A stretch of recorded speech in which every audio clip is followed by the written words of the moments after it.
you just said goodbye, and I decided I would make our video really quick before I forget.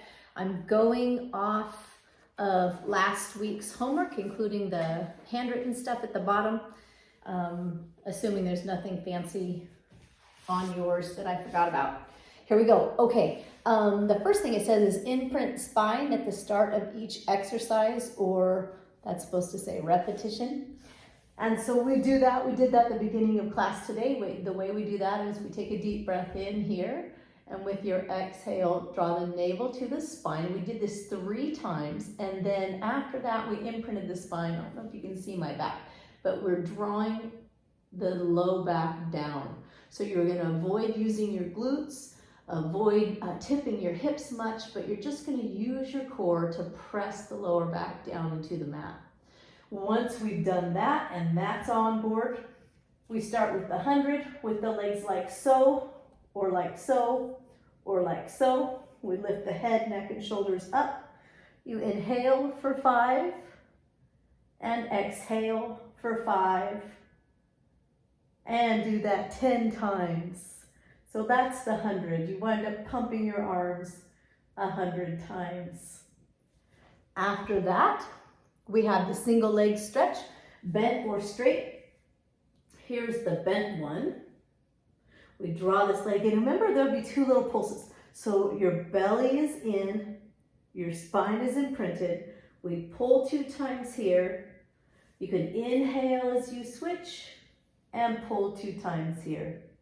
And inhale as you switch and pull 2 times and pull 2 times. That's the bent leg.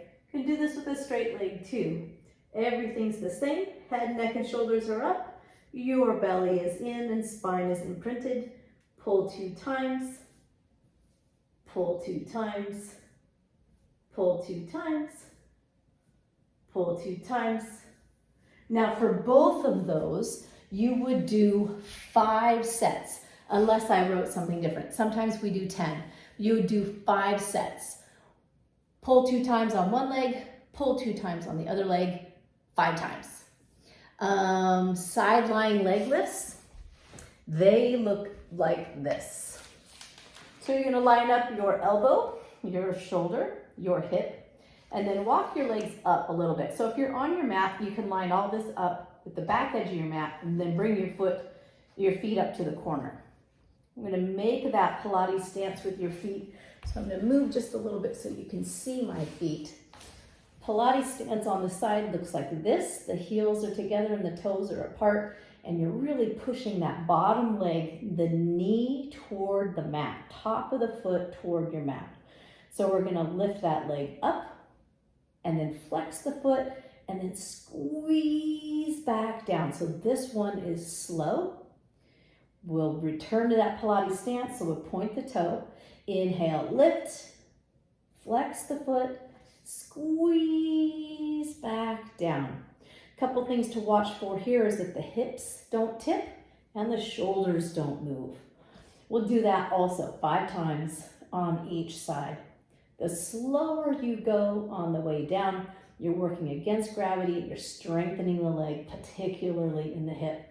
You can add a band around the lower leg somewhere between the knee and the ankle for a little bit more work. It won't go anywhere close to that. Those usually wind up being right about here. They're a lot of fun in a different way if you want to do that. So then your seated pillow or block squeeze and supine pillow or block squeeze. It sounded like we remembered that, but just in case, we're lying on your back. This is the supine block squeeze. You have a block right between your knees. Your legs are at 90 and you're squeezing. And we talked about this. These don't have to be super fast, but we squeeze and let go. 4 sets of 10. So you do that 10 times, knees squeezing into the block or the pillow, and then rest for a little bit, and then do it again. The seated one is exactly the same, except you're sitting in a chair that's low enough that your feet can touch the floor and your hips and your knees are at 90 degrees. Thank you so much for coming, and I'll see you next week. Let me know if you have any more questions.